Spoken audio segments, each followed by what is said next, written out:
TV조선 취재 기자들이 전하는 뉴스의 중심 보도본부 한라인. 저는 신효섭입니다. 민주당 이재명 대표가 체포동의안의 국회 본회의 보고를 하루 앞두고 오늘 기자 간담회를 열어서 검찰의 영장 청구가 부당함을 거듭 주장했습니다. 이 대표는 불체포 특권 포기 여부에 대해선 강도, 깡패가 날뛰는 무법이 되면 담장이 있어야 하고 대문도 닫아야 한다며 부정했습니다. 자신 또는 자신이 최측근이라고 인정한 사람들의 비리 의혹으로 전국이 파행하고 나라가 또 두 쪽 나게 된 데 대한 사과라든지 유감 표명은 오늘도 없었습니다. 이 대표의 거친 공격에 일절무대응하면서 민생개혁 행보에 연일 급페달을 밟고 있는 대통령실 소식부터 알아보겠습니다. 정부가 무법 천지인 건설노조의 불법 행위에 전면전을 선포했습니다.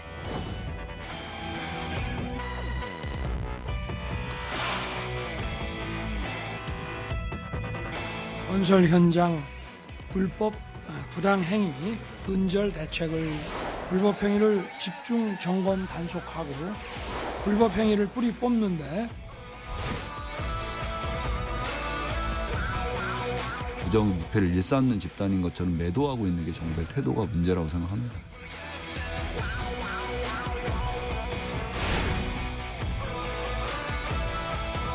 아주 잘하고 있는 거예요. 잘하는 것이다. 이건 윤석열 대통령만이 할 수 있는 거고. 노동개혁이 아니라 신공화통치 선포입니다.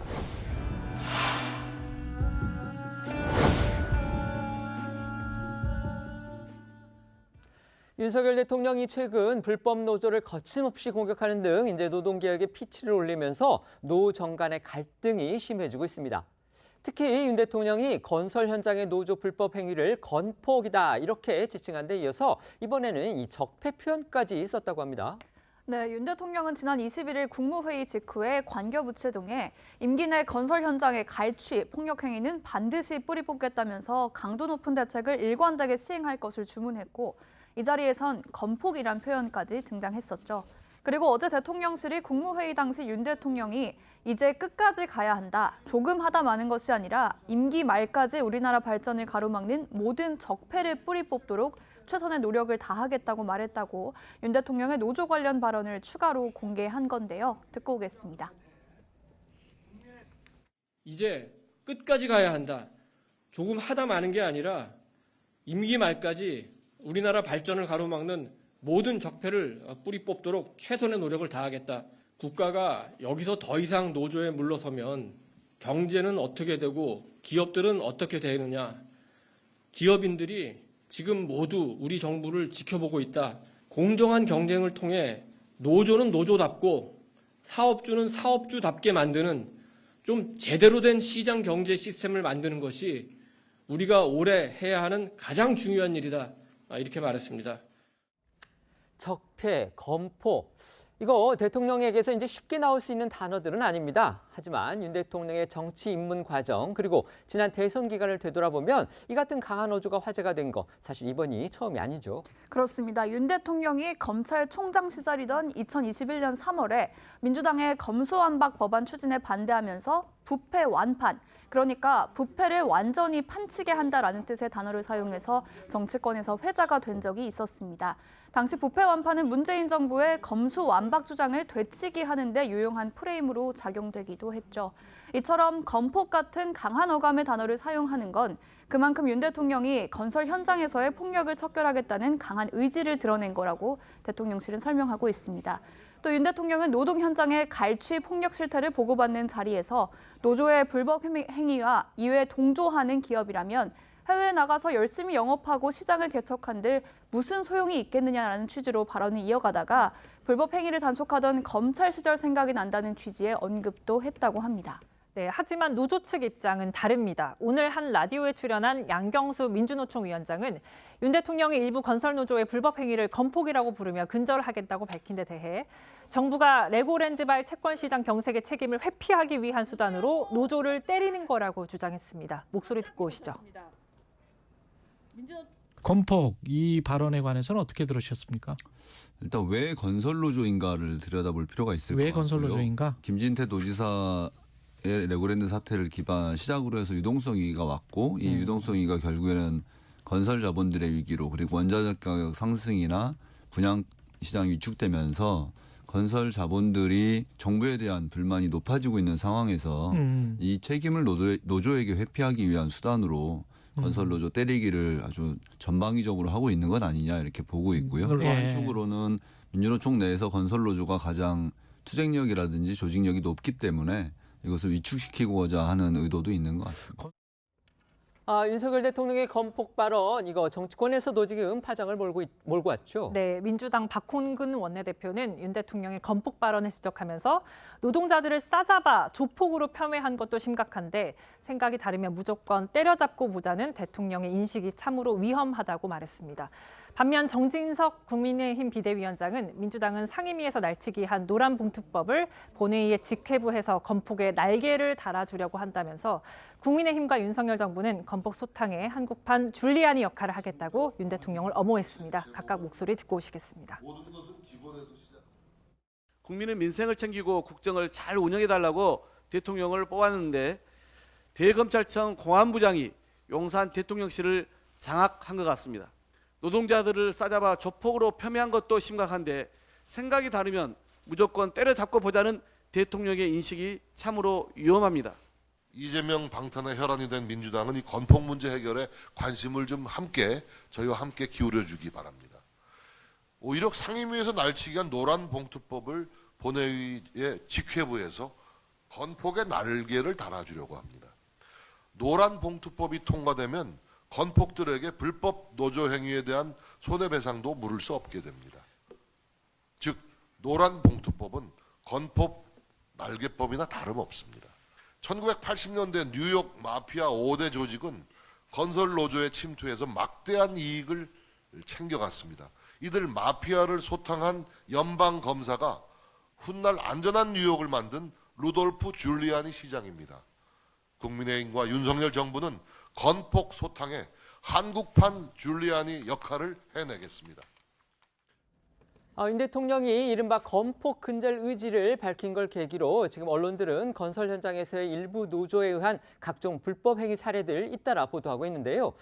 대표적인 예로 타워 크레인 노동 현장의 원래비 관행을 둘러싸고 그동안 이제 수면 밑에 감춰져 왔던 어처구니 없는 그런 사례들이 속속 고발되고 있습니다. 네, 어제 저희도 이제 전해드리긴 했는데 이 원래비라는 것은 타워 크레인 임대사들이 주는 수당과 별개로 해서 이 건설사들이 달마다 기사들에게 지급하는 돈입니다. 그런데 국토부가 건설사들의 피해 신고를 취합을 해봤더니 이 타워 크레인 원래비 등의 문제가 가장 큰 비중을 차지했다는 겁니다. 현장에서 크레인 작업이 차지하는 비중이 크다 보니까 이 공사 기간을 맞춰야만 하는 하도급사들이 담배나 현금을 주던 그 옛 관행이 그대로 굳어진 거라고 합니다. 하지만 건설 노조는요, 이건 그 불법적인 뒷돈이 아니라 임금의 일부다 이렇게 주장을 하고 있는 상황입니다. 국토부가 현장 조사를 하는 과정에서는요, 이 크레인 기사들이 관행 쪽으로 받아왔던 이 돈, 그런데 이 돈을 받고도 세금을 내지 않았다. 그러니까 탈세 혐의도 포착했다는 겁니다. 네, 제가 이제 앞선 말씀드린 것처럼 이 건설노조 측은요, 이 원래비라는 게 불법적인 뒷돈이 아니라 임금의 일부라고 지금 주장을 하고 있지만 조선비즈 취재에 따르면 현장 조사를 지휘한 그 국토부 관계자는 상당수의 기사가 원래비 수령 사실을 숨기기 위해서 친척이나 지인 계좌 등으로 원래비를 받고 있었다. 그러면서 이 세금을 피하려고 차명 계좌를 활용한 것으로 추정된다라고 이야기를 했고요. 현재 경찰에서 수사 중인 단계로 이 특정 기사의 탈세 혐의가 드러나면 국세청에서도 인계가 될 것이다. 이렇게 덧붙이기도 했습니다. 네, 국토부 조사에서 건설사들이 타워 크레인 기사 438명에게 지급한 원래비가 234억 원에 이른다는 소식. 어제도 전해드렸는데요. 한 명이 1년간 임금과는 별도로 원래비로만 2억 원 넘게 가져간 경우도 있다고 하죠. 그런데 이 금액은 계좌이체 내역 등으로 확인된 걸로 집계한 결과이고 현금으로 지급해 기록이 없거나 중소업체들이 제공한 명세는 빠졌다고 합니다. 이처럼 음성적으로 제공한 비용까지 합산하면 원래비 규모는 더욱 불어날 거라는 게 국토부 측의 설명입니다. 결국 국토부는 이 같은 행위를 빠르게 근절시키기 위해 타워 크레인 기사가 건설사의 원래비를 요구하는 게 적발되면 다음 달부터 즉시 면허 정지 처분을 내릴 방침이라고 하는데요. 원희룡 국토부 장관의 목소리 듣고 오시죠. 전국에 세워져 있는 돌아가는 크레인이 한 5,000개가 조금 못 되는데 지금 이 건설 노조에 소속된 4,000명이 조금 넘는 이런 데들이 전부 이것을 사실은 전부 독점을 하고 있습니다. 비노조에 대해서는 타워 크레인을 쓰고 있으면 그 밑에 가서 망치로 크레인을 막 두들기고 흔들어 가지고 결국은 공사 현장에 위험을 유발하면서 다 쫓아내는 이런 것들을 지금 건설 노조들이 이 자행을 하고 있는데요. 노조에 가입비로 4천만 원을 내고 타워 크레인 조종석에 앉아야 되는 그런 상황입니다. 타워 크레인 조종사들이 원래비를 받으면 바로 저희들은 자격정지 처분을 해서 시장에서 퇴출을 시킬 거기 때문에 그러면 나머지 22,000의 자격들에게 일자리의 기회를 공정하게 주는 거고요. 이 세무당국이 이게 적절하게 신고가 이루어지지 않은 원래비에 대해서는 이제 세금 추징에 나설 것이다. 이런 전망도 나오고 있습니다. 네, 조선비즈 보도를 보면 세무당국도 크레인 기사들의 소득 규모와 원래비 실체 파악에 나섰다고 합니다. 크레인 기사들은 일반적으로 월 한 500에서 600만 원 가량의 근로소득을 받고요. 또 원청사인 대형 건설사가 타워 크레인 업체와 체결하는 계약엔 기사 임금을 포함한 일체 비용이 들어 있는데 원래비는 이 정상적인 근로계약과 관계가 없는 비용인 겁니다. 따라서 이 꼬리표가 없는 돈에 대해서 소득 신고를 했을 가능성은 매우 적다고 본 건데요. 관련해서 세무당국 관계자는 원래비를 소득 신고를 했다는 얘기는 들어본 적이 없다. 대부분 소득 신고를 누락했을 것 이렇게 말했다고 합니다. 하지만 오늘 라디오에 나온 양경수 민주노총 위원장은 원래비를 안 주고 안 받으면 된다고 주장했습니다. 듣고 오겠습니다. 회사가 안 주면 되는 문제고, 예를 들면 노동자들이 타워크레인 기사들이 그 일을 제대로 안 해서 문제가 된다라고 하는데 불법이면은 고발하고 처벌하면 되는 문제거든요. 사업주들이 일부러 태업을 한다라고 이야기하는 건 법에 정해진 규정대로 일을 하는 겁니다. 타워크레인 기사들이 쉬는 시간도 보장받지 못해서 소변통 갖다 놓고 일하거든요. 점심시간에도 타워크레인 줄에 밥을 매달아주면 위에서 그 자리에서 먹습니다. 일을 더 많이 하기 위해서 그렇게 일을 하고 있고, 그런 것들을 조장하기 위해서 사실 원래비라는 것을 주고 있는 것이기 때문에 현장에서 사용자들이 안 주면 되고 노동자들도 안 받겠다는 겁니다. 타워 크레인 공사 현장의 원래비 수수 문제를 두고서요, 정부와 노조의 입장이 지금 전혀 다릅니다. 정부는 일부 노조원들의 불법적인 돈 뜯어내기다, 이런 시각을 갖고 있죠. 반면에 민주노총은 정상적인 임금의 범죄에 속한다, 이렇게 주장을 합니다. 실제 지금 현재 이루어지고 있는 일부 재판에서 이 부분이 지금 쟁점이 되고 있는데 법원의 판결도 좀 갈라지고 있다, 이런 지금 얘기도 나오고 있는데요. 먼저 변호사시니까 한번 말씀해 주시죠. 일단 이제 최근에 판례가 나온 게 있는데요. 이제 그 사건 자체는 건설 하도급 업체가 그 타워 크레인 기사 16명을 상대로 그간 지급했던 원래비 한 6억 정도를 반환해달라는 민사소송이었습니다. 1심과 2심 모두 기사 측이 승리를 했는데요. 그런데 그 이제 판결의 근거는 조금 달랐습니다. 1심에서는 원래비 자체가 법적 근거는 없지만 일단 사용자 측에서도 본인의 이해관계에 맞게 주었던 돈이니까 반환을 요구할 수 없다라는 게 근거가 되었다라고 한다면 2심에서는 더 나아가서 이것이 이제 묵시적인 계약하에서의 임금의 성격을 인정했다는 거에 굉장히 큰 의미가 있습니다. 수십 년간 계약이 지속돼 왔었고 잘못된 관행이라고 할지라도 묵시적으로 계약하에서 이루어진 임금의 성격이 있다라는 부분이 2심에서 인정되었기 때문에 아무래도 지금 노조 측에서는 이 판결을 들어서 원래비라는 것 자체가 통상적인 임금에 들어가는 것인데 이것을 가지고 정부가 탄압하는 것이 무리한 논리다라는 이제 어떤 근거로 삼는 것으로 보이는데요. 일단 아직 확정 판결은 아니고 2심까지 나온 것이기 때문에 앞으로 대법원에서 이 임금의 성격을 받아줄지 여부를 좀 봐야 될 것 같고, 그리고 만약에 임금의 성격을 인정된다고 하더라도 지금 국세청에서 얘기하고 있는 탈세 혐의 부분 같은 경우에는 또다시 문제될 수 있는 것이기 때문에요. 그 부분과 관련해서는 계속 좀 쟁점을 지켜봐야겠습니다. 그러니까 일종의 이제 통상임금의 범위를 어디를 보느냐, 이런 사실 대법원에서 굉장히 진보적이고 전향적인 판결들이 최근에 나왔었는데 네네. 그런 연장선상에 좀 볼 여지도 있다는 생각도 드는데요. 그거보다도 저는 그 사실 이게 민사소송이거든요. 네네. 근데 만약에 이 원래비나 뭐 이런 뒷돈 문제가 처음에 불거지게 된 계기가,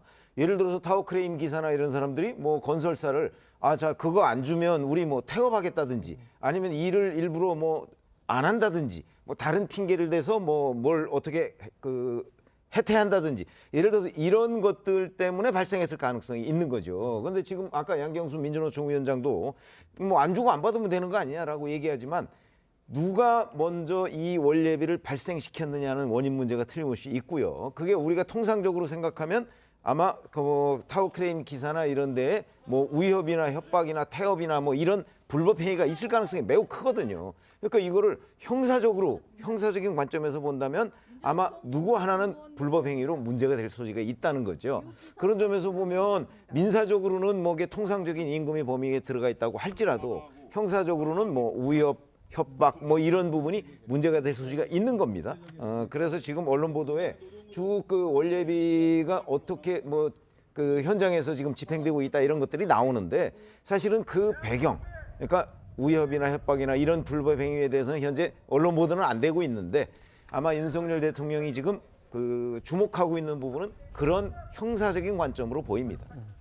윤 대통령이 건설 현장의 노조 불법 행위 문제뿐만이 아니고요. 노조 회계의 투명성도 강조를 하니까 민주노총은 정부가 지원한 부분에 대해서는 진작부터 정상적으로 회계 그리고 공개 절차가 모두 이루어지고 있다. 이렇게 반박을 해왔습니다.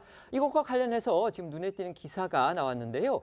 경기도가 70억 원 이상을 투자한 건물을 민주노총이 무상으로 사용했다고 합니다. 네, 민주노총이 이 경향신문사 4억에 입주했기 때문에 민주노총은 그동안 이 서울 정동의 경향신문사 건물 내 사무실만 정부 지원을 받았다 이렇게 주장을 해왔습니다. 그런데 그게 사실이 아닌 것으로 드러났다는 겁니다. 이 한국경제 보도에 따르면요, 이 민주노총 경기본부는 수원 인계동 중심가에 있는 지하 1층에서 지상 5층 규모 빌딩을 무상으로 사용하고 있었다고 하는데요. 이재명 대표가 경기지사로 있던 2020년 4월 경기도가 이 해당 건물을 41억 원에 매입한 뒤에 한 30억 원 정도를 더 들여서 내부 리모델링 공사를 했고 여기에는 당연히 그 경기도 예산이 들어갔다고 합니다. 또 건물 관리인 급여 연 7천만 원과 이 전기 요금 등 해서 약 1억 원도 경기도가 매년 지원하고 있다고 합니다. 그러니까 민주노총은 경기도가 70억 원을 이상을 들여서 이제 매입하고 그다음에 고친 건물을 사용료 한 푼 안 내고 사용하고 있는데 또 그것과는 별도로 매년 1억 원가량의 건물 인건비 그다음에 관리비도 지원받고 있다. 바로 이겁니다. 네, 좀 더 이제 자세히 살펴보면요. 이 1층에서 5층 전체를 사용할 경우 보증금만 5억에서 7억 원이고 월세가 2천만 원 안팎이 필요한 것으로 추정이 된다고 합니다. 그리고 민주노총은요. 연 2억 4천만 원의 임차료에 건물 관리비 1억 원 등 이 3억 원 이상을 공짜로 지원받는 셈인데요. 여기서 이제 더 큰 문제가 되는 거는 이 전국 민노총 지역 본부 가운데 상당수가 이 지방자치단체 등으로부터 이 비슷한 혜택을 받고 있는 것으로 파악이 되고 있다는 겁니다. 그런가 하면 서울시가 이제 한국노총에 노동자 자녀 장학금 명목으로 5년 동안 50억 원 넘는 돈을 지원했다. 또 이런 사실도 드러났습니다. 네, 국민의힘 권성동 의원실이 서울시에서 받은 2018년부터 2022년까지 5년간의 노조 지원 사업 검토 보고서를 보면요. 이 기간 서울시는 한국노총 서울지역본부에 노동자 자녀 장학금 약 52억 3천만 원을 지원한 것으로 드러났습니다. 한국노총 서울지부는 이 돈을 조합원 자녀 대학생 3천여 명, 그리고 고등학생 200여 명 등 총 3,500여 명에게 지급을 했고 연간 1인당 최대 지원액은 대학생이 240만 원, 고등학생이 12만 원 수준이었다고 하는데요. 문제는 이 돈의 지급 절차가 부실했다는 겁니다. 각 산별 노조에서 추천자를 선정해서 신청하면 이 서류 심사 후에 서울노총 장학위원회가 심사하고 선정하는 구조여서 일각에선 사실상 노조 내부에 나눠먹기 장학금으로 전락했다는 비판이 나오고 있는데요. 권성동 의원도 현재와 같은 외유성 일장이나 이 특혜성 장학금으로 국민과 비노조원에 세금이 투입되는 것이 과연 적절한지 의문이라고 비판했습니다. 네, 하지만 양경수 민주노총 위원장은 정부의 노조회계 투명성 강화 방침에 대해서 노동조합은 조합원들이 조합비를 내서 이것을 조합원들에게 모두 공개하고 있다며 민주노총의 경우 별도 책자로 회계 자료를 만들어서 언론에 배포했다고 밝혔습니다. 그러면서 이미 그렇게 공개하고 있는데 마치 꽁꽁 숨겨놓고 부정부패를 일삼는 집단인 것처럼 매도하고 있는 게 정부의 태도라고 비판했습니다. 목소리 듣고 오시죠. 기업은 이윤을 목적으로 하고 투자자를 끌어당기고 그래서 자본을 가지고 주식시장에 상장되어 있는 곳들에 대해서 회계나 이런 것들을 공시하도록 하고 있습니다. 근데 노동조합은 회계를 오픈해서 누구 투자를 받을 일도 아니고 조합원들이 조합비를 내서 이것을 조합원들에게 다 공개를 하고 있어요. 예. 그런데 세간에서 소위 옆집 가계부라도 들여다보고 싶은 게 사람 심리 아닙니까? 이런 것들을 이용해서 노동조합이 마치 부패한 집단인 것처럼 이야기하고 있는 현실이 굉장히 개탄스럽고요. 민주노총 민주노총의 어떤 해명이라든지 반박이 아직 나오지 않은 상황이긴 한데요. 일부 언론의 보도에 따르면 민주노총이 이재명 경기도지사 시절 경기도의 예산으로 구입하고 고친 사무실을 지금 무상으로 사용하고 있다. 이런 지금 얘기가 나왔고요. 그다음에 서울시는 한국노총에 그 장학금을 또 지원했다. 이런 좀 보도들이 이어지고 있습니다. 이런 부분에 대한 논란들 어떻게 보시는지 패널들께 한번 여쭤보겠습니다. 먼저 말씀해 주시죠. 뭐 잘 아시다시피 사실 노조는 노조원들의 그 어떤 조합비 뭐 이걸로 운영하는 게 원칙입니다. 만약에 이런 식으로 중앙정부나 지방정부의 그 지원을 받아서 그걸 가지고 상당 부분을 충당한다고 한다면 뭐 거의 관변단체 수준으로 우리가 얘기를 할 수가 있고요. 아까 권성동 의원이 지적했듯이 왜 그 일부 노조원들의 뭐 여러 가지 활동 상황이나 아니면 노조원들 자녀의 장학금이나 하는 거를 비노조원이나 일반 국민들이 대줄 이유가 하등 아마 뭐 법적 근거는 뭐가 있을지 모르겠으나 뭐 조례나 이런데 저희가 볼 때 세금을 내는 사람 입장에서 보면 그걸 지원할 하등에 동의할 수가 없는 내용들입니다. 그렇다면 이런 것들은 아마도 그 지방 정부나 이런 데에서 노조를 지원하면서 그리고 그 반대급부로서 어떤 정치적 지지 뭐 이런 걸 받기 위한 일종의 정치 행위 아닌가 싶은 생각이 들고요. 유착이죠. 그렇게 보면. 그래서 이런 것도 뭐 관련 법령 근거 같은 걸 정밀하게 따져서 그래서 이번에 저런 적폐들을 청산해야 된다. 이렇게 생각합니다. 네, 말씀해 주시죠. 사실 저도 위원님 의견과 동일한데요. 사실 노조가 아니라 어떤 집단이라고 할지라도 지자체로부터 뭔가 보조를 받는다는 건 결국 세금을 가지고 운영한다는 것이거든요. 일정 부분 세금을 받고 있다라고 한다면 당연히 그 회계 투명성도 더 강조돼야 되는 것이고 더 당연히 더 많은 감시 감독을 받아야 하는 것도 당연합니다. 그렇기 때문에 정부에서 이 노조의 이런 어떤 회계 부분을 들여다보는 것도 또 일부에서는 납득이 되는 부분이 있습니다. 다만 문제는 왜 하필 지금 시점에서 노조에 대해서만 그리고 이제 민노총이나 한노총에 대해서만 자꾸 집중해서 뭐 건폭이라든지 적폐라든지 이렇게 적으로 규정하는 것 자체가 과연 바람직하냐 이런 부분에 대해서는 의문이 있을 수 있는데요. 말 그대로 국민 세금에 대해서는 이제 좀 더 투명해져야 되는 것이고 국민의 알 권리가 더 보장돼야 되는 것이기 때문에 그런 방향을 우리 사회가 나아가는 것은 좋지만 노조와의 어떤 적대 관계를 이루는 부분에 대한 우려가 있다는 지점도 분명히 좀 고려해야 될 것 같습니다. 네. 이재명 대표의 체포동의안 표결을 앞둔 여야 정치권 분위기 살펴볼 텐데요. 이 대표 체포동의안의 국회 보고를 하루 앞두고서 오늘 오전에 기자간담회를 열어가지고 자신의 결백을 아주 강하게 주장했습니다. 네, 국회 이재명 대표 체포동의안 보고가 내일입니다. 표결은 나흘 앞으로 다가왔는데요. 이 대표가 오늘 기자간담회를 열고 본격적인 여론전에 나섰습니다. 먼저 이 대표는 모두 발언을 통해서 권력을 정적 제거와 권력 강화를 위해 남용하는 건 범죄라면서 윤석열 대통령을 겨냥했습니다. 또 검찰의 구속영장 청구가 부당하다는 점을 조목조목 주장했는데요.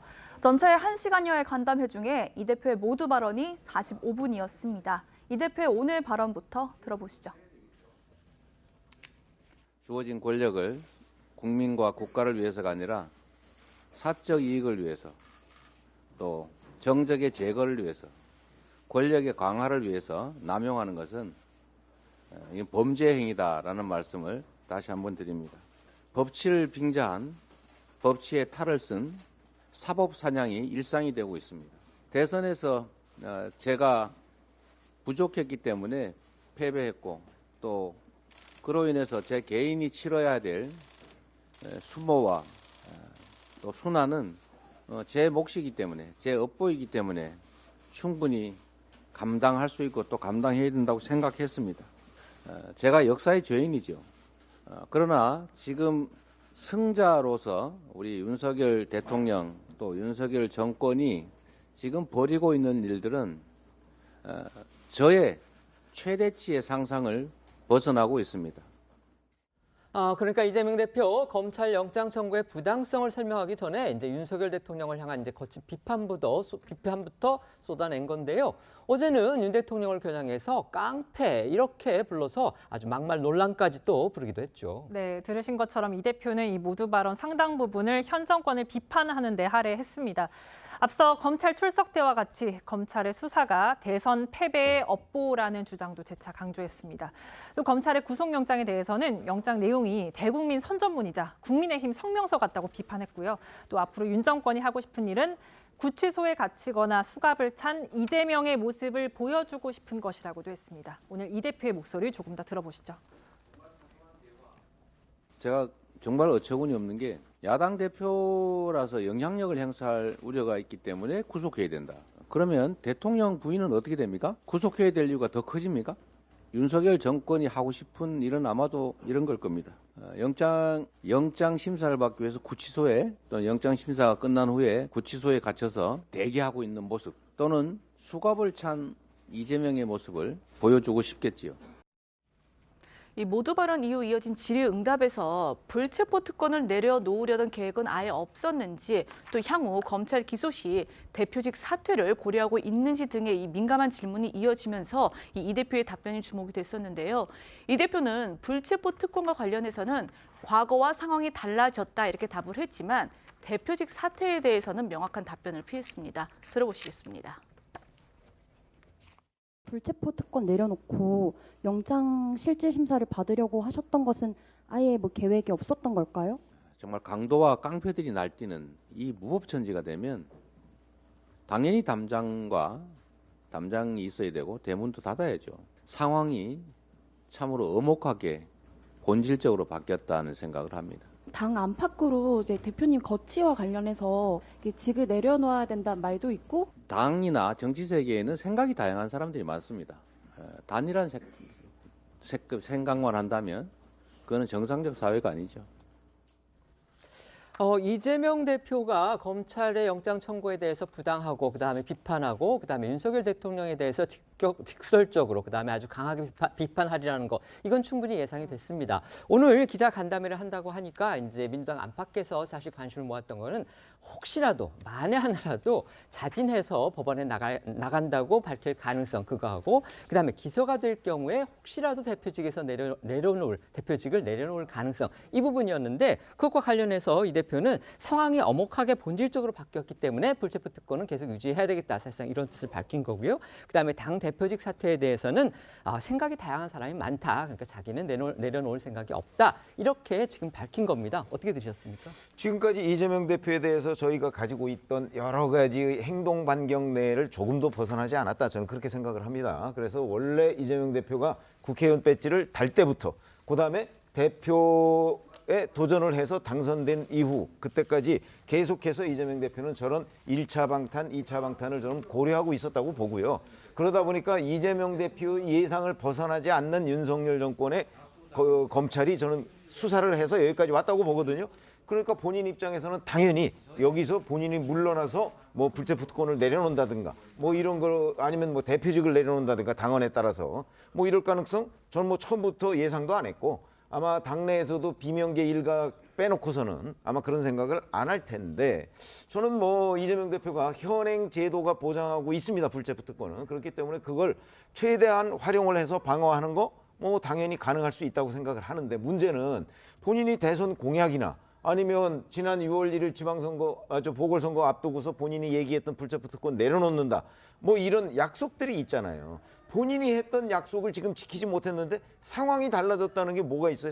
제가 보기에 상황이 달라진 거는 본인이 바로 그 불체포 특권을 누릴 상황이 된 것, 그거 외에는 저는 없어 보이거든요. 그 부분에 대한 정치적 부담도 이재명 대표가 오로지 져야 되는 것이다. 근데 거기에 대해서 국민들이 용인한다면 모르겠지만 제가 아는 국민들의 상당수는 그 부분에 관해서 별로 용인하지 않을 것이다, 저는 그렇게 봅니다. 네, 말씀해 주시죠. 사실 며칠 전에 있었던 의총에서 이재명 대표가 또 의원들을 향해서 또 입장을 발표를 했었거든요. 오늘은 이제 국민들을 향해서 그 입장을 발표한 것이었기 때문에 사실 입장이 뭐 크게 뭐 달라진다든지 아니면 새로운 내용들이 나올 가능성은 별로 없었다고 보이긴 합니다. 말씀 주신 것처럼 뭐 검찰의 수사에 대한 거 아니면 현 정권에 대해서 규탄하는 목소리 계속 높아질 것 같고요. 그리고 불체포 특권이라든지 이런 부분과 관련해서는 이제 이재명 대표의 개인의 판단으로 뭔가 본인이 뭐 고독한 결단을 내려서 자신의 길을 가기 에는 이미 많은 길을 왔다라는 판단이 듭니다. 이제 이미 야당의 당 대표로서, 그리고 민주당이 단일 대우를 형성해서 지금 이 수사 자체가 검찰의 정치 보복이다라고 규정을 한 마당이기 때문에요. 이재명 대표 혼자 뭐 개인적으로 본인의 어떤 지위를 어떻게 하겠다라고 결정하기엔 야당 대표라는 자리 자체가 좀 무겁게 된 것 같습니다. 그렇기 때문에 소위 비명계라고 하시는 의원님들도 이미 이 체포 동의안만큼은 부결해야겠다는 좀 어떤 의사들을 많이 모은 것 같고요. 이번에 이 부결이 압도적으로 이루어지고 난 후에 과연 이제 국민들께서 민주당을 바라보는 시각에 대해서 특히 이제 눈총이 따가워지는 어떤 국회의원의 특권을 바라보시는 그 시각들, 그 마음들을 어떻게 돌리고 설득해 나갈 수 있을지 이런 부분이 좀 관건이 될 것 같습니다. 네. 여야 간의 공방도 지금 점점 더 거칠어지고 있는 그런 상황이죠. 네, 체포동의안 표결이 가까워질수록 서로를 향한 여야의 비판 수위도 높아지고 있는데요. 오늘은 윤 대통령을 겨냥해 깡패라는 표현을 쓴 이 대표의 어제 발언을 두고 공방이 이어지고 있습니다. 어제 민주당 최고위원회의에서 이 대표의 발언부터 들어보시죠. 수사권 가지고 보복하면 그게 깡패지 검사겠습니까? 국가 권력을 가지고 장난하면 그게 깡패지 대통령이겠습니까? 폭력배가 폭행을 저지르면서 왜 방어를 하느냐, 가만히 맞아라 라고 하는 것, 이게 깡패의 인식이라고 생각됩니다. 275회 압수수색이라고 하는 게 이게 아마 전무후무한 대한민국 검찰사의 역사가 될 것입니다. 권력을 남용하면 그 권력 남용의 결과가 얼마나 참혹한지 역사가 증명하고 있다는 점들을 인지하시기 바랍니다. 여야의 공방만큼이나 지금 윤석열 대통령을 향한 이재명 대표의 발언도 지금 점차 거칠어지고 있는 그런 상황인데요. 대통령실은 어떤 반응을 보였습니까? 네, 대통령실은 특별한 언급을 하지 않은 채 무대응으로 일관하고 있습니다. 어제 오후 기자들과 만난 대통령실 핵심 관계자도 이 대표의 깡패 발언에 대해서 특별히 할 말은 없다 이런 반응을 보였는데요. 하지만 여당에선 강한 비판 발언들이 쏟아지고 있습니다. 어제 박정하 국민의힘 수석 대변인의 발언부터 들어보시죠. 민주당 이재명 대표가 대통령을 향해 차마 입에 담을 수 없는 막말을 쏟아냈습니다.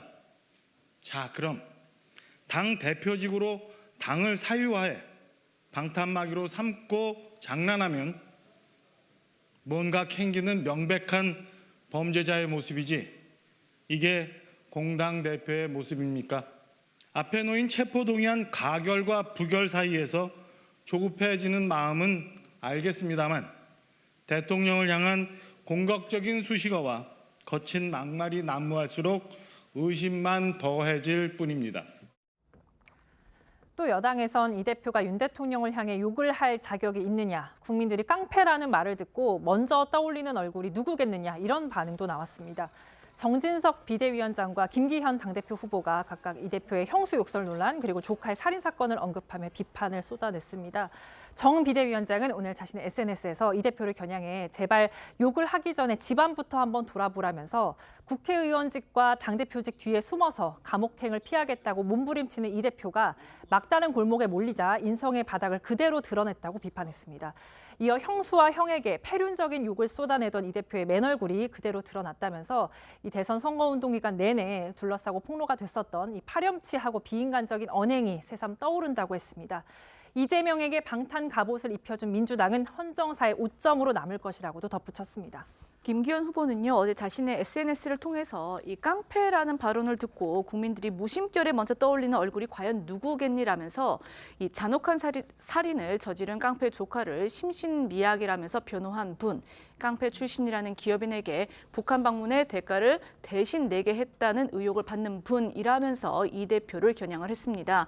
김 후보는 이어서 이 대표는 대통령께 정중히 사과하시라면서 이 대표가 제1야당의 수장인 동안만이라도 금도는 지켜줄 수 있길 당부한다라고 덧붙였습니다. 오늘 국민의힘 회의에서 나온 주호영 원내대표의 이야기도 들어보시겠습니다. 이재명 대표가 두려움을 느끼고 있고 본인의 정치 탄압이라는 이야기 자체를 스스로 부정하는 결과밖에 되지 않습니다. 폭언에 가까운 말씀을 썼습니다마는 사람이든 짐승이든 두려움에 떨면 말이 강해지고 목소리가 높아지기 마련입니다. 민주당은 윤석열 대통령의 이른바 건폭 표현 등을 들어서 지금 반격하고 있습니다. 네, 민주당에선 이 대표의 깡패 발언이 윤 대통령의 과거 발언을 돌려준 거다 이런 반응이 나왔습니다. 오늘 오전 한 라디오에 출연한 박지원 전 국정원장이요. 정치권에서 순화된 표현을 썼으면 좋겠다면서도 윤 대통령의 검찰총장 시절 발언과 최근 건설노조를 겨냥한 건폭 표현 등을 거론하면서 이 대표를 감싼 건데요. 박 전 원장의 이야기 직접 들어보시죠. 윤석열 대통령이 과거 검찰총장 하면서 깡패냐 이런 말씀을 수사권을 가지고 보복하면 그게 깡패지 검사냐 요 그렇죠. 윤석열 대통령 예전 발언 그런 발언 최근에 대통령으로서 하실 말씀이 아니에요. 건폭 이런 정치권에서 막말이 오고 가는 그 일련의 흐름이 거기에도 나타났다. 그리고 윤석열 대통령이 지금 대통령으로서 하실 말씀을 하지 않고 마치 검사인 양 검찰총장도 적당한 용어가 아니에요. 그렇게 하니까 지금 부메랑 돼가지고 있는데 너나 할 것 없이 정치권에서 좀 순화된 용어를 썼으면 좋겠다 하는 생각을 갖습니다. 네, 이런 가운데 민주당 내부에서는 이 대표 체포동의안 부결에 찬성한 비명계 의원들의 속내를 두고 해석이 분분한 상황입니다.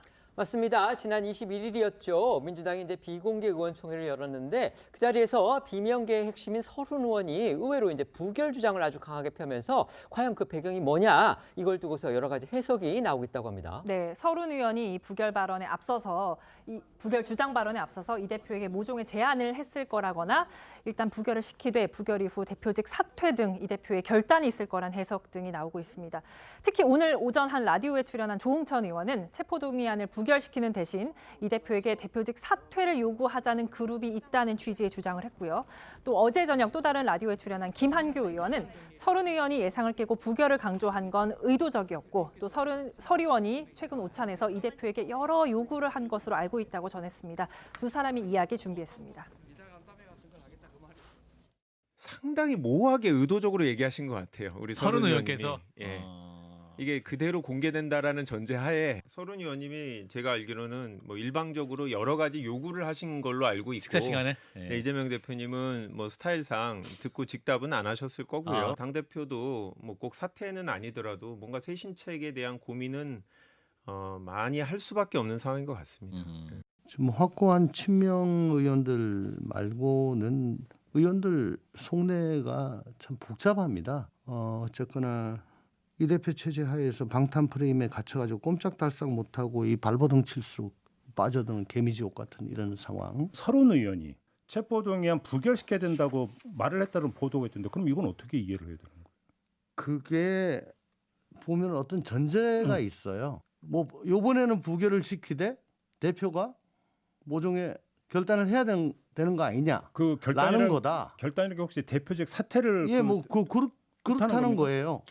왜냐하면 요번에 그냥 부결을 시킬 경우에 당원들의 동요, 당이 얼마나 출렁거릴까 이런 것들을 걱정을 하니까 요번에 부결을 시키되 당대표한테 이렇게 결단을 요구하자 이런 그룹이 하나 있고.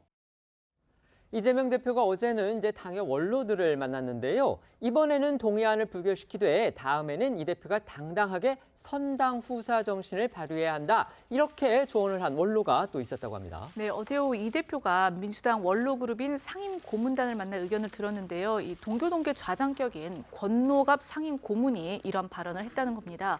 이 공고문은 자신도 그동안 온갖 고난과 시련을 겪었던 한 사람으로서 현재 이재명 대표가 처한 고충을 참으로 안타깝게 생각한다면서도 이 향후 검찰이 계속해서 이 대표 체포 동의안을 보낼 것으로 보이는데 다음번에는 이 대표가 떳떳하게 선당후사의 정신을 발휘해야 한다 이렇게 말을 한 건데요. 다만 권고문은 이 대표가 불체포 특권을 내려놓아야 한다는 뜻이냐 그런 질문에 대해서는 그런 것이 아니다. 이후의 문제는 그때 가서 이야기하자고 답을 했습니다. 어제 권 상임 고문의 이야기 더 들어보겠습니다. 앞으로 여러 번 이러한 체포 동의안이 오겠지만은 이번에는 우리가 함께 뭉쳐서 이 동의안에 대해서 그 의원총회에서 결정한 바 같이 그렇게 따라가고 다음번에는 떳떳하고 당당하게 임해서 민주당의 그 역사 있는 전통의 당 대표로서 책임 있는 하나 행동으로서 설전서반은 선당 후사의 정신을 발휘해 줬으면 하는 그 바람이 있습니다. 어떻게 됐거나 이재명 대표가 당 대표이기 때문에 현재 우리 당은 이재명을 위해서는 우리 당이 일치 단결한 행동을 취해야겠다는 것이고 그 후 문제는 그때 가서 이야기하자. 이 대표를 향한 민주당 원로의 쓴소리 오늘도 나왔습니다. 유인태 전 국회 사무총장이 오늘 한 라디오에 출연해서 이 대표가 억울하다면 영장 심사를 받아야 한다는 취지로 말한 건데요. 그러면서 유 전 총장은 과거 이 대표가 대통령 선거에서 지고 보궐선거에 나선 모습은 좀 꾀죄죄해 보였다면서 앞으로는 감동적인 모습을 보여야 한다고도 충고했습니다. 다만 검찰이 좀 무도하다는 데에는 동의한다는 입장을 밝혔는데요. 오늘 유 전 총장의 목소리도 들어보시죠. 그동안 불체포 특권 내려놓겠다고 여러 번 공약도 했으면 실질심사 받지 한번. 그럼 억울하면 굳이 꼭 그렇게 가결에 목맬 필요가 없잖아요. 그럼 오히려 뭐 모르겠어요. 좀 이재명 대표가 이게 좀 정치를 앞으로 하려고 그러면 좀 감동적인 모습이 있어야 되는데 그 대선에서 지고 뭐 인천에 보궐선거 나가고 한 모양들이 어쩐지 좀 꾀죄죄해 보이잖아요. 개항에 나간 것부터 해서 여러 가지가 좀 그런 모습을 한번 좀 보여줘야 정치적으로 더 국민들에게 좀 감동을 좀 울림을 좀 주는 정치를 했으면 하는 이제 바람들이 꽤 있더라고요. 민주당 권노갑 고문의 발언 들으셨고요. 그다음에 유인태 전 국회 사무총장의 이재명 대표에 대한 조언, 그다음에 평가 들으셨는데요. 어떻게 평가하십니까? 글쎄 뭐 민주당 내에서도 다양한 의견이 존재한다는 건 저희가 뭐 익히 알고 있는 내용이고, 그런데 사실 이재명 대표의 체포동의안 문제 처리와 관련해서 어제 보니까 뭐 이해찬 전 대표는 당연히 부결되는 것까지만 얘기를 했더라고요. 근데 이제 권노갑 고문은 이번에는 어차피 뭐 이렇게 됐으니까 이제 부결을 하는 거고, 다음번에는 이런 얘기를 했잖아요. 선당우사의 정신. 그 차이는 저는 이제 민주당이라는 어찌 보면 역사와 전통이 있는 정당이 이재명이라는 정치인이 끌고 들어가는 그 어떤 늪 이런 데에 함께 들어가서야 되겠느냐 하는 시각 차이라고 저는 보거든요. 그런 점에서 본다면 지금 권노갑 고문이나 아니면 유인태 전 사무총장이 얘기하는 것이 훨씬 더 그 민주당을 길게 보고 민주당을 우회하는 길이다. 저는 그렇게 판단을 합니다. 그리고 일반 중도층에 있는 국민들 입장에서 봐도 민주당과 이재명 대표가 과거 성남시장 당시에 여러 가지 저지른 그 범죄 혐의에 한꺼번에 들어가는 걸 바라는 사람들 그렇게 많지 않을 거예요. 그래서 저는 권노갑 고문이나 유인태 전 사무총장과 같은 저런 시각으로 이재명 대표가 사실은 본인의 사법 리스크에 대처하는 것이 일반 중도층으로한테도 상당한 공감을 얻을 수 있을 것이다. 그런데 지금 이재명 대표가 하는 방향은 그 역주행을 하고 있는 거죠. 그렇게 생각합니다. 네, 말씀해 주시죠. 일단 당 내부의 원로들이나 뭐 상임공들이 뭐 쓴소리를 주시는 부분들을 전제를 따져본다고 하면 공통적으로 봤을 때는 이재명 대표가 작년 전당대회에서 당원들 그리고 이제 국민들의 압도적인 지지로 당선된 리더라는 부분에 대해서는 인정하는 분위기는 확실히 있습니다. 어떤 민주적인 과정을 거쳐서 당선된 당대표이기 때문에 이런 사법 리스크가 있다는 것만으로 그 리더십을 흔들 수는 당연히 없는 것이고, 또한 지금 현 정부의 어떤 검찰 수사가 너무 과도하다라는 지점에 대해서는 좀 웬만한 공감대는 다 있는 것 같습니다. 그런 부분을 전제로 했기 때문에 이번 체포동의안만큼은 압도적으로 부결될 것이라는 부분들이 다 예상되는 지점이고요. 다만 그 이후에 계속해서 검찰이 구속영장 청구와 체포동의안을 국회에 보내게 될 경우라든지, 또는 이제 기소가 되고 나서 재판 일정들이 많아질 경우에 과연 야당 당대표로서 대표직을 어떻게 수행할 것이냐, 그리고 이대로 총선을 할 수 있느냐에 대해서 비명계에서는 목소리가 나올 가능성이 있습니다. 그런 부분까지도 야당 지금 현재 당대표로서의 그 이재명 대표가 풀어나가야 될 숙제일 텐데요. 본인이 갖고 있는 그 리더십을 어떻게 공고히 하고, 그리고 그런 비명계 부분들, 그리고 이제 쓴소리 하시는 분들까지도 어떻게 포용해서 함께 갈 수 있을지에 대한 숙제가 지금 남아있다라고 봐야겠습니다. 이재명 대표가 헤쳐나가야 하는 또 다른 현실적인 사법 리스크죠. 바로 대북 불법 송금 의혹인데요. 관련해서 오늘 주목할 만한 일정이 있습니다. 김성태 전 쌍방울그룹 회장에 대한 재판이 시작이 된 겁니다. 네, 오늘 오전 10시 수원지법에서 김성태 전 회장의 첫 공판 준비 기일이 열렸습니다. 김 전 회장은 외국환거래법 위반과 뇌물공여, 정치자금법 위반, 횡령 및 배임 등의 혐의를 받고 있습니다. 특히 검찰은요, 이 김 전 회장이 경기도를 대신해서 북한에 스마트팜 사업비 500만 달러를 보내고 당시 경기도지사였던 이재명 대표의 방북 비용 300만 달러도 건넨 것으로 의심을 하고 있어서 이 재판을 통해서 쌍방울 대북 송금의 실체가 밝혀질지 주목이 되고 있습니다. 김 전 회장이 법정에서 어떤 입장을 내놓을지도 관심인데 다만 오늘은 이 공판 준비 기일이기 때문에 즉 이 공소 사실에 관한 이 피고인의 입장을 확인하고 또 공판에 대비해서 증거조사 계획을 세우는 그런 재판 준비 절차가 진행이 되기 때문에 정식 공판과 달리 피고인이 직접 출석하지는 않아도 됩니다. 때문에 김 전 회장은 오늘 불출석했고요. 대신 김 전 회장의 변호인들이 출석해서 이 향후 재판에 대한 입장을 정리를 했습니다. 김 전 회장 변호인 측은 국민 참여 재판을 희망하냐 이런 재판부의 질문에 희망하지 않는다라고 답을 했고요. 증거 목록 등 기록 복사를 위한 열람이 아직 안 된 점 등을 문제를 제기를 했다고 합니다. 김성태 전 회장 최근 검찰 조사에서 이재명 대표하고 최소 5차례 통화했다 이런 진술도 내놨다고 합니다. 앞서서는 이제 4차례 통화했다 이렇게 주장한 것으로 알려졌었는데 거기에서 한 차례가 더 늘어난 겁니다. 네, 여러 언론 보도들에 따르면요. 검찰이 최근에 김성태 전 회장으로부터 2020년 말쯤에 강원도에 위치한 한 리조트에서 쌍방울 계열사 사회이사가 이재명 대표와의 통화를 연결해줬다는 진술을 추가로 확보했다고 합니다. 방금 말씀하신 대로 이 김성태 전 회장이 2019년에 중국 선양에서 이화영 전 경기도 평화부지사가 이 대표와 통화를 연결해줬다. 이걸 포함해서 이 대표와 4차례 통화를 했다고 진술했었는데 여기에 한 차례가 더 늘어난 겁니다. 당시에 전화를 연결해준 인물은 이 대표와 친분을 과시하면서 김 전 회장과 통화를 연결해줬고 또 민주당 대선 후보 경선 과정에서 이 대표에게 1,000만 원을 후원했던 것으로도 알려졌는데요. 다만 김성태 전 회장은 당시 이 대표와 어떤 내용으로 통화를 했는지에 대해서는 구체적으로 기억나지 않는다 이렇게 진술한 것으로 알려졌습니다. 중국 선양에서 이화영 전 부지사가 김 전 회장에게 이재명 대표의 전화를 바꿔줬다. 이 같은 진술에 대해서는요. 지금 이 전 부지사는 물론이고 이재명 대표까지 모두 지금 부인하고 있는 그런 상황이죠. 5차례 통화 진술 이 부분 역시 김 전 회장이 이제 일방적으로 검찰에서 진술한 내용으로 그렇게 알려져 있기 때문에 지금 다툼의 여지 남아 있다고 봐야 되겠습니다. 이처럼 이 전 부지사와 김 전 회장의 주장이 엇갈리는 가운데 어제 두 사람이 두 번째 대질 조사를 또 받았습니다. 네, 어제 이화영 전 부지사는 대북 송금 의혹과 관련해 검찰에 두 번째로 출석했습니다. 이 자리에서 김성태 전 회장과 1대1 대질 조사가 이뤄졌습니다. 이 전 부지사와 김성태 전 회장이 검찰 조사에서 얼굴을 맞댄 건 지난 15일 1차 조사 당시 안부수, 아태엽 회장 등과 함께 4자 대질 조사를 받은 뒤 두 번째입니다. 김 전 회장은 지난 대질 때는 이 전 부지사가 자신에게 존댓말하면서 거리를 두고 또 쌍방울 대금 송금에 대해 전혀 모른다. 이재명 대표와 통화를 연결해 준 적도 없다. 이렇게 의혹을 계속 부인하자 형이 어떻게 나한테 이러냐며 고성을 질렀던 것으로 전해졌습니다.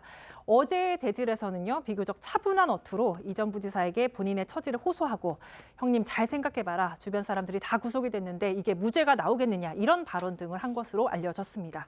하지만 이화영 전 부지사는요, 첫 번째 대질에 이어서 이번에도 여전히 이제 핵심 의혹에 대해서 모른다거나 부인하는 그런 입장을 호소했다고 합니다. 네, 이 전 부지사는 어제 김 전 회장과의 대질 조사에서도 이 쌍방울 대북 송금에 대해서 전혀 모른다. 경기도가 하려고 했던 그 대북 사업과 쌍방울이 지원한 사업은 전혀 별개라는 그런 기존 입장을 되풀이한 것으로 전해지고 있습니다.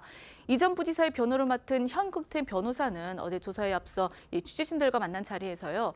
김성태 전 회장이 주가 조작을 위해 대북 사업을 진행한 것으로 안다 이렇게 주장을 하기도 했는데요. 현 변호사 목소리부터 들어보시겠습니다. 이 사건의 본질이 뭐냐. 저희들은 쌍방울이 결국은 대북 테마로 해서 전환사채를 이용해서 주식 주가 조작을 하지 않았냐. 근데 이제 김성태 전 회장 공소장에 보면 이제 그 부분은 없습니다. 그럼 핵심은 이제 나노스 주가 조작으로 보고 있는데 그럼 이제 그 부분은 왜 기소를 안 했느냐. 하지만 쌍방울 측은 경기도를 등에 업지 않으면 작은 회사가 어떻게 대북 사업을 하냐 이렇게 반박하고 있는 것으로 전해지고 있는데요. 이 전 부지사가 먼저 북한 관련 자료를 건네줘서 이 대북 사업을 검토하기 시작했고 경기도 스마트팜 사업 참여도 먼저 권유를 받았다는 겁니다. 관련해 검찰은 김성태 전 회장의 공소장에 이화영 전 부지사를 공범으로 적시한 것으로 알려졌고요. 또 이 대북 사업 연결고리 역할을 한 아태엽 회장 역시 이 전 부지사가 김 전 회장에게 소개해줬다고 진술한 부분도 적시한 것으로 전해졌습니다. 어제 저희도 전해드렸지만 이화영 전 부지사, 김성태 전 회장과의 대질 신문 등의 어떤 스트레스를 받아서 지금 치아가 빠졌다 이런 주장을 하고 있다고 하는데요. 어제도 이 치통을 호소해서 조사가 예상보다 일찍 끝났다고 합니다. 네, 이화영 전 부지사는 앞서 사자 대질 조사에서 김성태 전 회장이 자신에게 고성을 지른 것에 대해 극심한 스트레스를 호소하고 이로 인해서 치아가 빠졌다면서 자신의 뇌물 혐의 재판 일정을 연기한 것으로 전해졌습니다. 이어 어제 김 전 회장과 1대1 대질 조사 과정에서도 치아의 통증을 호소하며 대질 조사를 받기 힘들다고 주장한 것으로 알려졌습니다. 이 때문에 조사가 예상보다 일찍 끝났고 검찰이 오는 26일 다시 출석하라고 통보한 것으로 전해지고 있는데요. 검찰은 김 전 회장과 이 전 부지사에 대한 추가 대질 조사도 검토 중이라고 합니다. 검찰이 이 전 부지사가 쌍방울로부터 받은 뇌물수수 정황을 이제 추가로 포착했다 이런 보도도 나왔죠. 네, 이화영 전 부지사는 이미 쌍방울 법인카드로 2억 5천만 원을 쓰는 등의 뇌물 혐의를 받고 구속 기소돼서 재판을 받고 있죠. JTBC 보도에 따르면 검찰은 이 전 부지사가 쌍방울로부터 현금 1억 원, 명품 와이셔츠를 받은 정황을 추가로 포착했다고 합니다. 검찰은 돈을 전달한 장소와 돈을 운반한 차량의 운행 기록, 또 통화 내용 등도 확보한 것으로 전해지고 있는데요. 어제 뇌물을 건넨 것으로 지목된 이 해당 사무실도 압수수색했다고 합니다. 검찰은 뇌물 대가로 이 전 부지사가 쌍방울과 북한 고위급 인사의 만남을 주선한 것으로 보고 있다는데요. 김 전 회장은 왜 뇌물을 줬는지를 묻자 비겁하게 뒤로 숨지 않겠다는 입장을 밝혔고요. 이화영 전 부지사 측은 아는 바가 없다 이렇게 답했다고 합니다. 검찰은 대북 송금 의혹과 관련해서 이화영 전 부지사가 근무했던 경기도 도청, 청사 등에 대해서 압수수색에 나섰는데요. 어제 이어서 오늘도 또 압수수색을 벌이고 있는 것으로 그렇게 알려졌습니다. 네, 검찰은 어제 오전 경기도청 도지사실 그리고 도지사 비서실, 옛 평화부지사실인 경제부지사실 등에 대한 대대적인 압수수색을 진행했습니다. 이어 오늘도 오전 10시쯤부터 경기도청에 대한 압수수색을 진행 중인 것으로 확인이 됐습니다. 압수수색 영장에 적시된 피의자는 이화영 전 부지사면서 이제 영장 기재된 혐의 내용은 쌍방울 대북 송금 의혹 관련인 것으로 전해지고 있습니다. 어제 압수수색 과정에서 이제 경기도청 측하고 검찰 측이 이제 마찰을 빚었다 이런 소식도 전해졌어요. 네, 경기도청 측은 검찰의 압수수색 대상과 범위가 너무 광범위하다면서 검찰이 도를 넘고 있다고 반발했습니다. 특히 김동연 현 경기지사의 집무실과 김 지사가 취임 후에 사용한 새 PC까지 압수수색을 하는 거는 상식 밖의 처사라면서 김동연 지사 취임 이래 한 달에 2번꼴로 모두 13번 압수수색이 이루어지면서 도정에 큰 차질을 빚고 있다고 주장했습니다. 경기도 김진욱 대변인은 긴급 기자회견까지 열었습니다. 들어보겠습니다. 오늘 압수수색에는 김동연 지사의 PC까지 압수수색 대상으로 포함했습니다. 작년 7월에 취임한 김동연 지사의 PC가 20년 1월에 퇴직한 이화영 전 평화부지사와 무슨 상관이 있는 것입니까? 이화영 전 평화부지사의 재직 기관과도 상관없는 곳까지 무차별적으로 압수수색의 대상으로 삼은 것은 과도한 수사입니다. 민주당 소속인 김동연 경기지사 역시 직접 나서서 검찰 수사를 비판했습니다. 네, 김 지사는 어제 자신의 SNS에 매우 어이없는 일을 겪었다라며 글을 올렸는데요. 김 지사는 검찰이 수사 중인 이 대북 송금 사건은 수년 전 일이고 또 자신은 이화영 전 부지사와 일명식도 없는데 자신의 PC, 자신의 컴퓨터까지 포렌식을 했다면서 코미디 같은 일이라고 강하게 지적을 하고 나선 겁니다.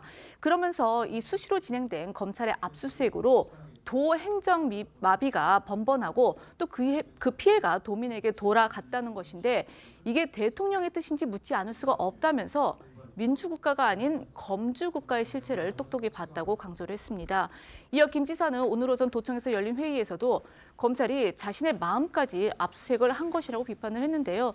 박성준 민주당 대변인 역시 어제 서면 브리핑을 통해서 이재명 대표를 괴롭히는 김에 김동연 지사까지 괴롭히냐면서 이 검찰 비판에 힘을 보탰습니다. 하지만 검찰 이런 주장에 대해서 즉각 반박 입장을 또 내놨습니다. 네, 검찰도 입장문을 냈습니다. 압수수색 영장은 적법한 절차에 따랐고 관련 수사에 해당하는 범위를 한정해서 집행했다고 반박했습니다. 수사 중인 혐의와 무관한 대상이나 업무 자료에 대해서 압수수색을 실시하지 않았다는 겁니다. 아울러 검찰은 김동연 지사의 PC를 압수수색한 이유는 영장에 적시된 압수수색 대상 중에 경기도지사의 PC가 포함돼 있었기 때문에 이를 확인하기 위한 절차였다고 재차 강조했습니다. 오히려 경기도가 이전 도지사가 사용했던 PC를 제공하거나 폐기했다는 자료를 제출하지 않았기 때문에 김 지사에 대한 PC 압수수색이 불가피했다고 설명했습니다. 민주당은 유동규 전 성남도시개발공사 기획본부장의 폭로성 발언도 제지하고 나서는 그런 모양새입니다. 어제 저희도 전해드렸듯이 유 전 본부장 한 유튜브 채널을 통해서 이재명 대표와의 대장동 관련 폭로를 시작을 했는데요. 민주당이 법원에 이를 막아달라 이렇게 요청하기로 했다는 겁니다. 네, 유동규 전 본부장은 최근 공개된 한 유튜브 영상에서 정치권 인맥이 필요한 시점에 이재명 대표가 알라딘 램프의 지니처럼 자신에게 먼저 접근을 했다며 이 대표와의 첫 만남을 털어놨습니다.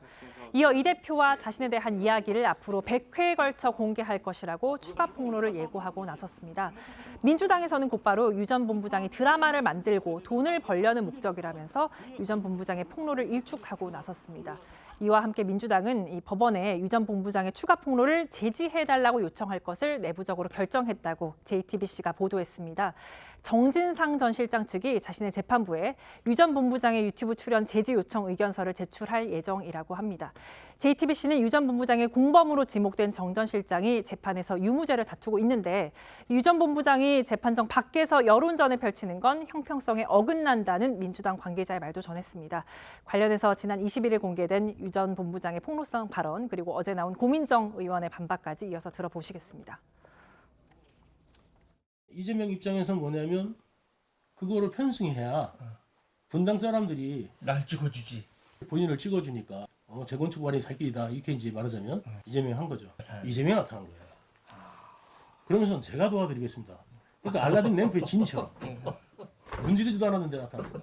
정치 드라마를 만들겠다는 거죠. 그리고 그 인기로 돈을 좀 벌겠다는 거 아닌가. 그러나 이제 허위 사실이 있을 경우에는 또다시 감옥행으로 가야 될 수도 있는 부분이기 때문에 그분께서도 조심할 수밖에 없을 겁니다. 민주당이 검찰의 경기도 압수수색, 특히 이제 김동연 현 지사의 PC까지 압수수색하는 것에 대해서 도를 넘은 것이다 이렇게 지금 비판하고 나섰고요. 또 유동규 전 본부장이 유튜브를 통해서 이제 폭로에 나선 것 역시 법원에 제지 요청서를 내겠다 이런 입장을 밝혔다고 합니다. 이거 어떻게 보십니까? 글쎄 뭐 김동연 현 지사의 PC를 압수수색 대상에 넣은 거는 아마 이제 그 검찰에서는 그렇게 설명하고 있죠.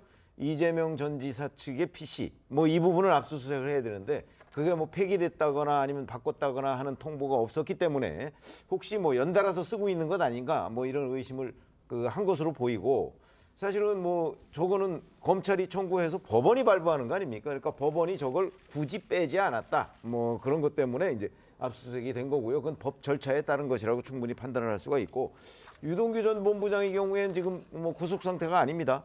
나와서 본인이 뭐 위법한 여러 가지의 행동을 한다면 혹시 모르겠으나 그렇지 않고 본인이 사실 이런저런 과거의 일을 가지고서 뭐 유튜브 채널이나 아니면 언론 매체에서 얘기하는 것들이 과연 법원이 제지할 수 있는 내용인가 뭐 그런 부분에 대해서 저는 굉장히 회의적입니다. 네.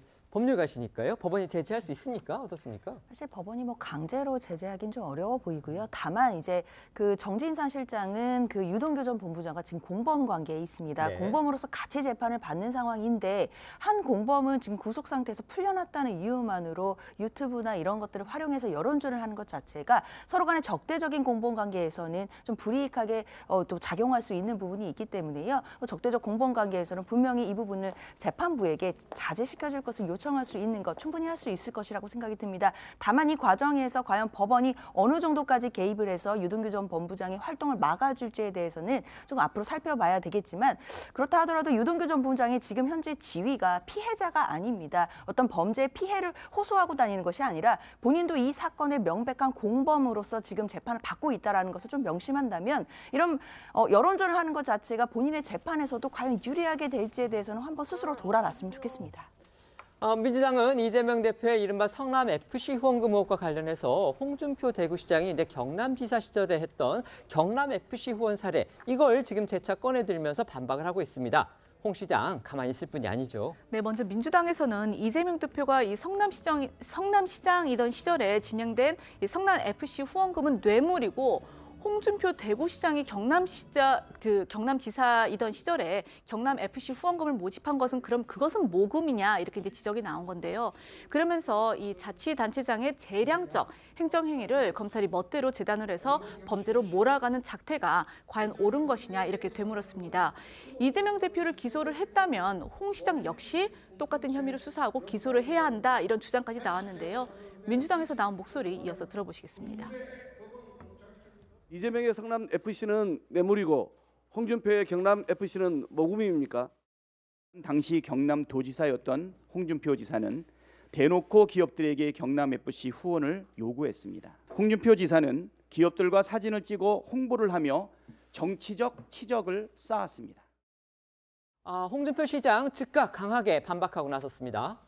네, 홍준표 시장은 이 자신을 조사해서 감옥에 넣을 수 있었다면 문재인 정권 1년간 자신을 뒷조사할 때 본인은 벌써 감옥에 갔을 것이라고 강조를 했습니다. 그러면서 이 대표 사건에 더 이상 본인을 끌어들이지 않았으면 한다면서 내가 국회의원을 계속했으면 이 대야전선에 나섰다면 이 대표는 견디기 어려울 것이다. 다행으로 알고 자중하라. 계속 엉뚱한 짓을 하면 사법적인 대응을 할 수밖에 없다고 경고하기도 했습니다. 오늘 오전 홍 시장의 라디오 인터뷰 목소리부터 들어보시죠. 정적이라는 게 단임제 대통령 하에서 정적이 어디 있습니까?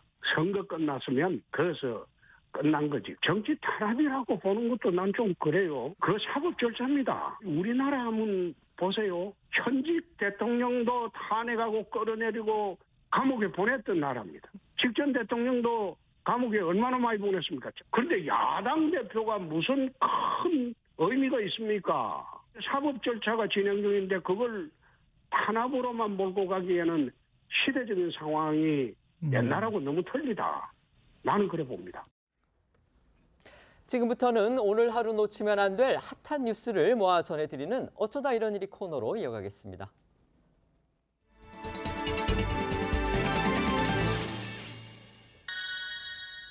첫 번째 키워드는요. 인꼬 부부도 뿔났다입니다. 연예계 대표 사랑꾼 부부로 꼽히는 최수종, 하희라 씨 소식입니다. 네, 맞습니다. 이 연예계 대표 말씀하신 것은 연예계 대표 이 사랑꾼 커플 하면은 가장 먼저 최수종, 하희라 씨 부부 떠올리시는 분들 많을 텐데요.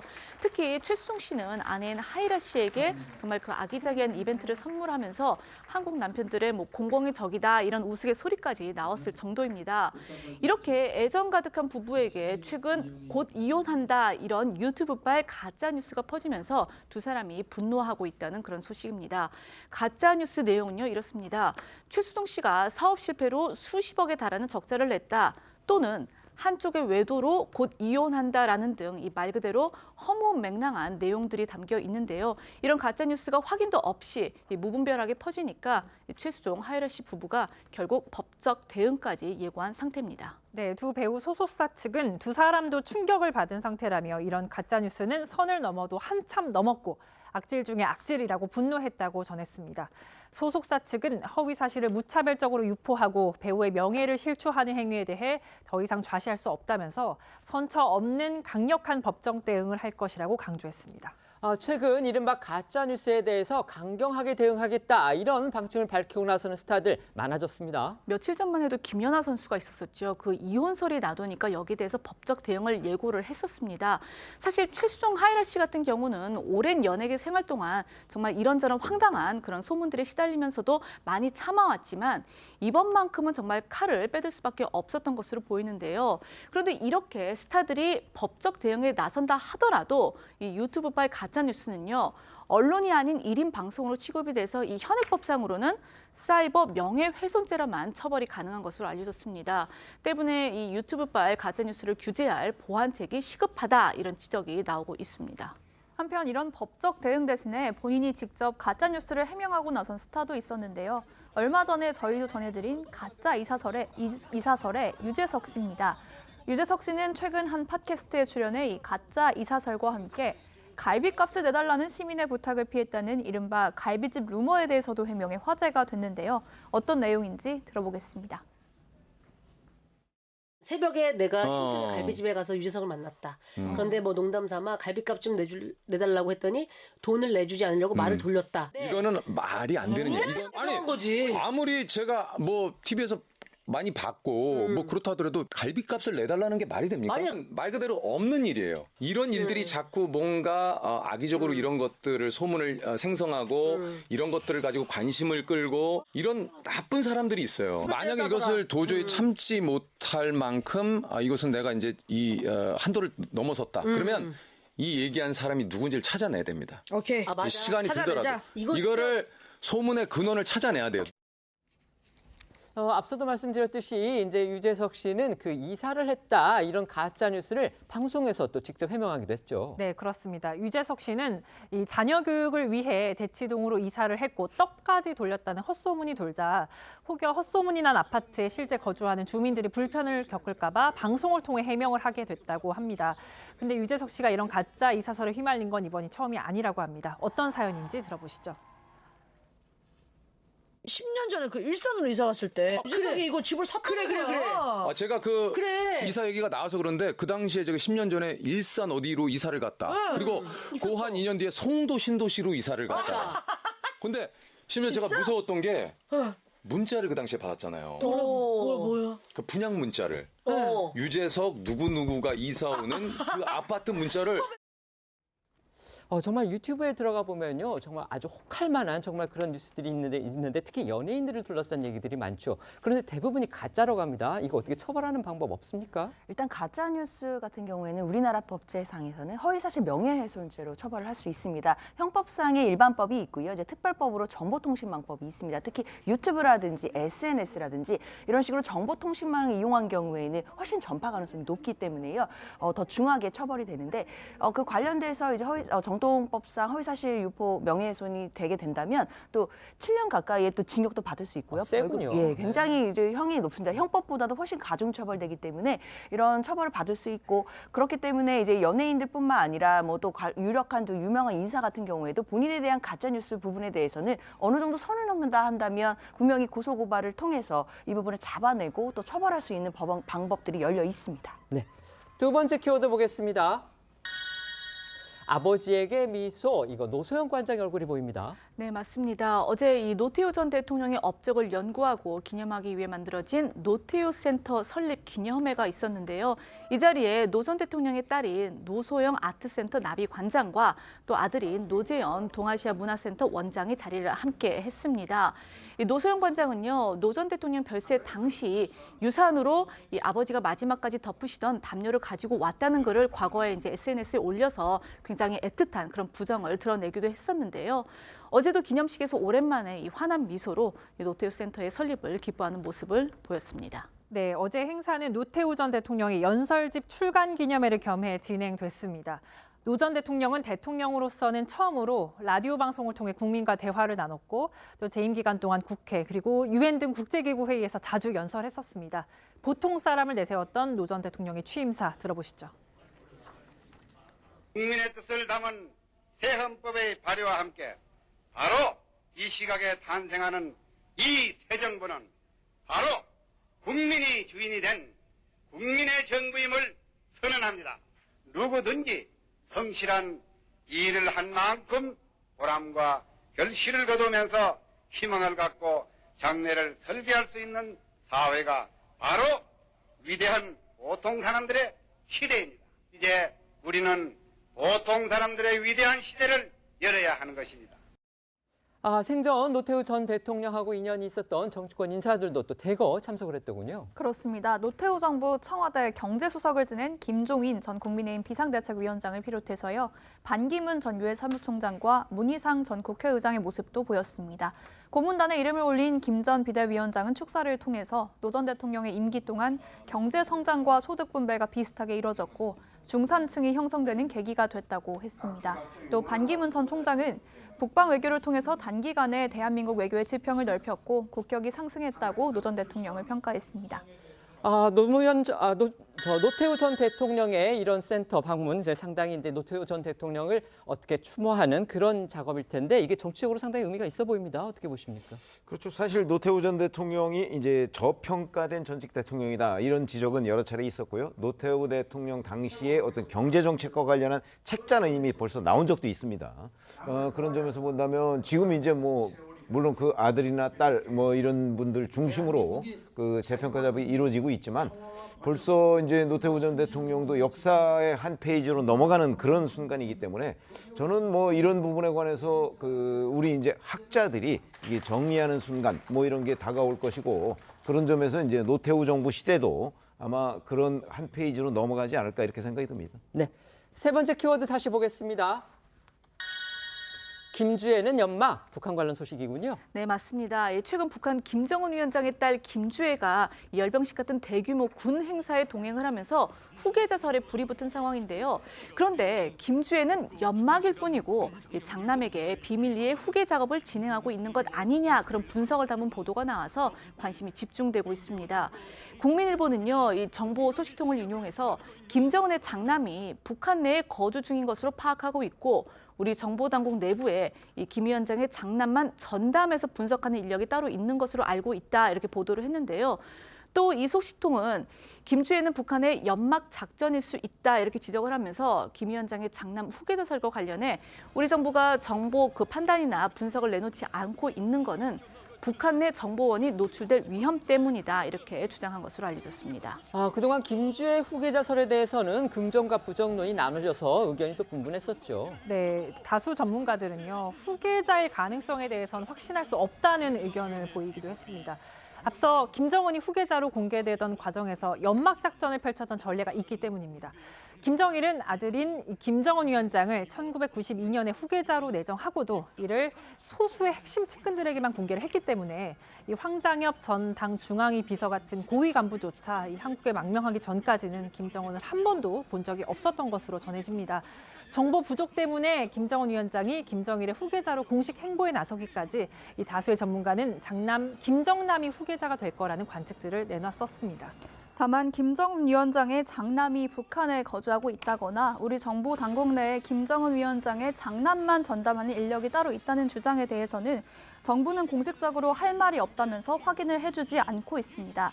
앞서 권영세 통일부 장관은 국회에서 김정은 자녀의 성별에 대해서도 아직은 이 김주애 외에는 확인된 바가 없다 이렇게 말한 바가 있습니다. 또 김정은 일가를 가까이에서 봤던 태영호 국민의힘 의원도 자녀에 대한 정보를 확인할 수 없었다고 얘기한 바 있는데요. 지난 발언 들어보시죠. 제가 김정은의 형 김정철이 런던에 왔을 때 3박 4일 동안 제가 같이 수행했어요. 백화점에 가서 아동복을 살 때인데 그때 어떤 옷을 샀는가를 봤으면 딱 그때 체크가 되겠는데 제가 따라 들어가니까 수행팀이 저를 딱 잡더라고요. 못 들어가게 해. 그래서 그때 옷을 모은발 재서 봤는데 몇 살짜리 옷을 사는지 남자의 옷을 사는지 여자 이걸 제가 확인 못했어요. 그러니까 지금 저도 과연 마지가 아들일지 아니면 저 김주애가 마지가 아닐지 여기에 대해서는 확인이 안 된 거. 확인이 안 되는 태영호 의원조차도. 저희는 1분 뒤에 다시 돌아오겠습니다. 오늘 준비한 소식은 여기까지입니다. 저희는 내일 오후 1시에 더 핫한 소식으로 찾아뵙겠습니다. 시청해 주셔서 고맙습니다.